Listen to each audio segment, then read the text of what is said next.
Good morning, good morning, good morning. Here, connecting with the Lord this morning, praying for, continuing to seek His guidance and His will for me, for my family, and my ministries, His will and purposes, calling, and even more importantly than calling, His will for me and just being me, and not being too concerned about performing, doing. I am the Lord's, He is mine. We are one in the oneness of truth and love, in the dynamics of wisdom of how truth and love show up and reveal to us, to me, who God is, who am I, who I am, who we are, what we are, why we are. So I came to the Lord this morning to say I've done all that I could at this point to obtain a piece of property that has a little house on it to move my business to. I've been working on this for months. I've put out to some people to pray for me for this, and everyone has reached out or in some way, saying yes they would, affirmed they would. Some said would I be this or another, and I appreciate all of that and the prayers that's going into it. I got turned down the first time for a loan. I wasn't making enough in the past to get it, a commercial loan that is. There's a lot of rigmarole that goes on to get a commercial loan. Oh my goodness. But thankfully, through a friend of a friend who I reached out to, she was able to hook me up with an SBA Express loan that's looking more at my projections, which with what I want to do, I will have the money that I need to obtain this loan. However, just never know. Put all the paperwork,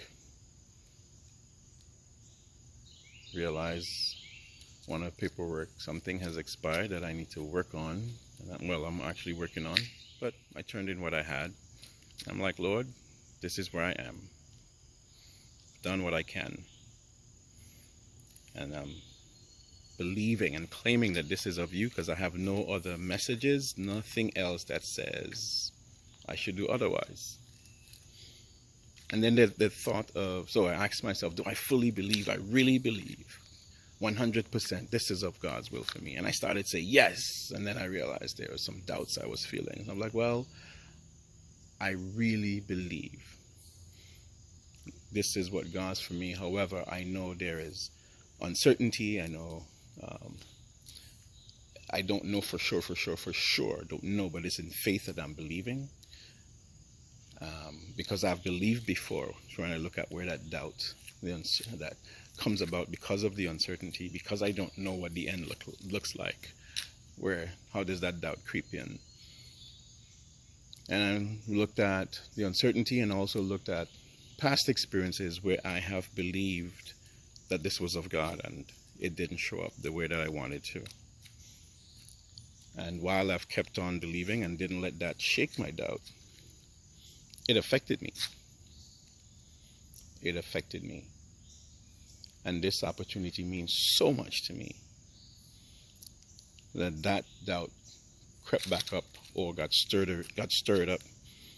And I saw this as an opportunity to now deal with it, to confront it, not to deny it, not to let it consume me, but to realize it doesn't belong in me. and the issues that I've had with God because of those situations, and many came up. I had to address that. And I'm grateful for that opportunity to address this. But I saw those as when there's a juncture, we're living a life a certain way, and all of a sudden you want to veer off away from what the norm is, like a branch from a tree, similar to the tree, the branches. You see that?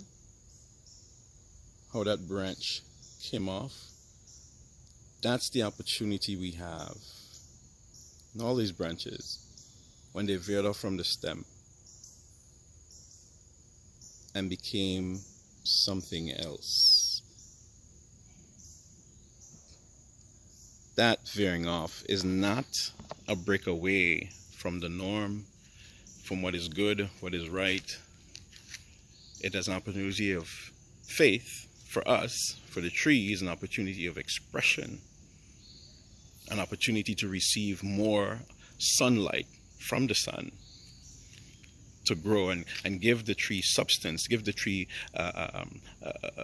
balance, even spread. And it then creates, as it's doing that for itself, it then creates more opportunity for shelter for other animals and insects that seek it, more opportunities for birds to land. It is not a sign that it is veering away from what is good. It's a sign that this is how life evolves. We can look at the roots of that tree on the ground and see it as the caterpillar.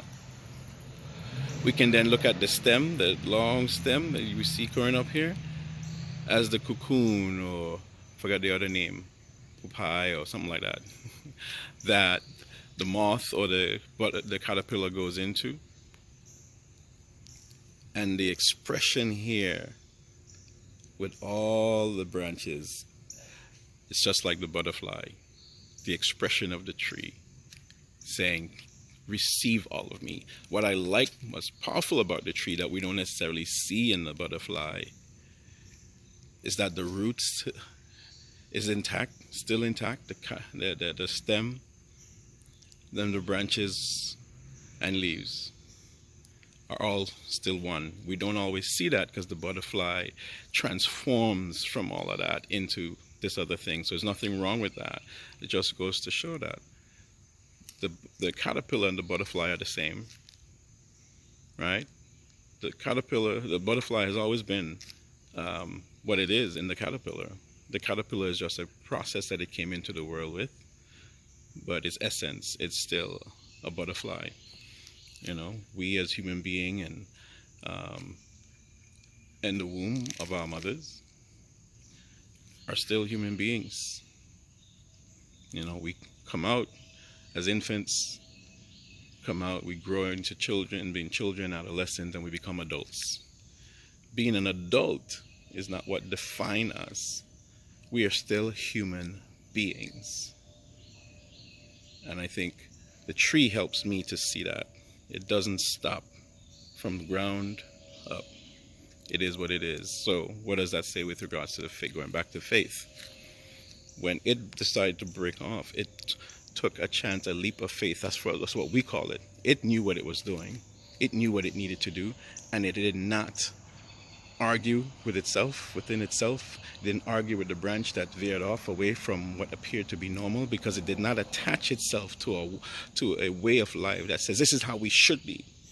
It allowed the room for freedom, and freedom for creativity, for expression.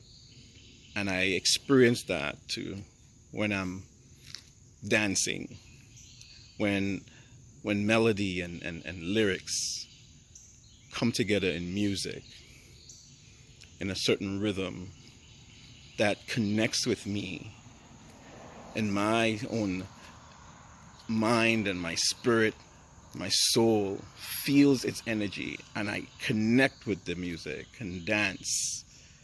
That's my expression to the music, my expression to the spirit of the moment. I veered off from the norm of how I was prior to hearing the music. But it wasn't because I stopped being who I am. This created an opportunity for me to evolve, to express parts of me I didn't before, that I couldn't show before without hearing the music, whether it be an overt hearing or a covert hearing or an overt hearing, an internal or external hearing. I hear the music and it turns me on, it triggers me. And this is what this opportunity to purchase this space, to operate in faith does. I have a desire to connect with this space for what it can do in helping me to fulfill and live out God's will for me and my purpose and ministries, and to touch lives beyond that I am aware of. And I want this.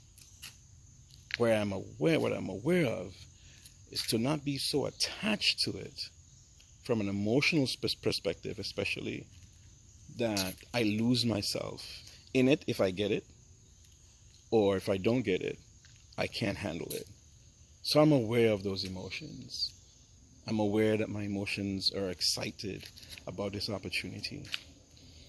But I look deeper beyond the emotions, and I see this. And I can say, I really want it. I'm not afraid to say that if the outcome does not occur or happen the way I want it to, I am trusting in the Lord primarily to help me with this and living the life He wants me to live. So it's not about the outcome, whether I get this or not, that determines my faith, that determines my relationship with the Lord and relationship with myself, with life.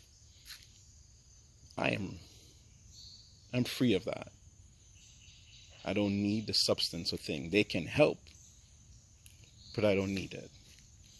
But I do say in this moment, without applying doubt to the juncture of how these trees open up, I am stepping in faith. And I'm saying yes to the opportunity that is available within me to expand and become who I am more fully. So I give thanks to the Lord for this opportunity. I give thanks to the Lord for saying yes. I am saying yes. Scared. I'm feeling it in me for the opportunity that when yes shows up, what does that mean? And any issues of fear of failure or success that comes in, I meet you. I meet you where you are. I'm not afraid anymore of you. So I acknowledge you. Any insecurities that may get stirred up, I see you.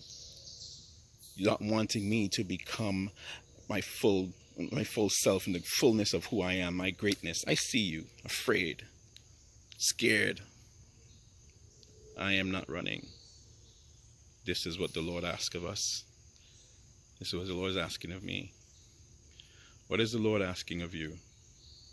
That you allowing doubts to creep in at the juncture, that you're allowing fear to stop you and keep you small. Walk in your greatness. Some say walk in your genius. I say walk also in your excellence. Wherever you walk, live a life of excellence. And my excellence is calling me to expand. It cannot be confined by this anymore. Oops, blocking my face. Cannot be expanded by this anymore. Cannot be defined or contained rather by this. It needs this. Expand, my people, my brother, my sister, my queen, my king. Expand. Take the chance. If you believe this is what God is calling you, be prepared for the outcome not happening. Acknowledge it. Then get back to the juncture and do what you gotta do. One love, people.